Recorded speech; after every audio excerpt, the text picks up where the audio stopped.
سارا دن گناہوں سے بچنے کا نبوی نسخہ. آپ علیہ صلی اللہ علیہ وسلم نے یہ بھی سکھایا ہے کہ کچھ ایسی ترتیب پہ زندگی گزاری جائے کہ گناہوں سے بچے، کیونکہ گناہوں کی نحوست پوری زندگی پہ پڑتی ہے، آدمی کے رزق پہ، اس کی صحت پہ، اس کے اخلاق پر، ساری چیزوں پر گناہوں کا اثر ہوتا ہے. اس لیے اللہ کے نبی نے کہا ہے کہ صبح کی نماز کے بعد یعنی فجر کی نماز کے بعد 10 مرتبہ سورہ اخلاص قل هو اللہ احد جو بندہ پڑھے گا، آپ علیہ الصلوۃ والسلام نے کہا ہے کہ اس کے دن بھر گناہوں سے وہ محفوظ رہے گا. دن بھر گناہوں سے اللہ پاک اس کو بچائیں گے.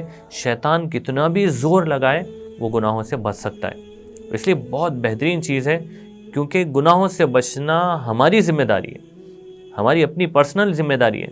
جیسا بیماری سے بچنے کی فکر کر رہے ہیں ہم کہ کہیں لگ کر کٹ نہ جائے اور کہیں جو ہے یعنی کوئی چیز اوپر گر کے یعنی ہمارا کوئی ہاتھ نہ ٹوٹ جائے، جیسے ہم بیماریوں سے بچنے کی فکر کر رہے ہیں، حادثوں سے بچنے کی فکر کر رہے ہیں، تو ایسے ہی ہم گناہوں سے بچنے کی فکر کریں.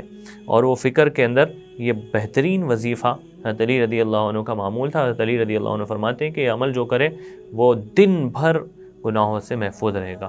اس کی اور بھی تفصیل بکھرے موتی والیوم نمبر 3 پیج نمبر 50 پر لکھی ہوئی.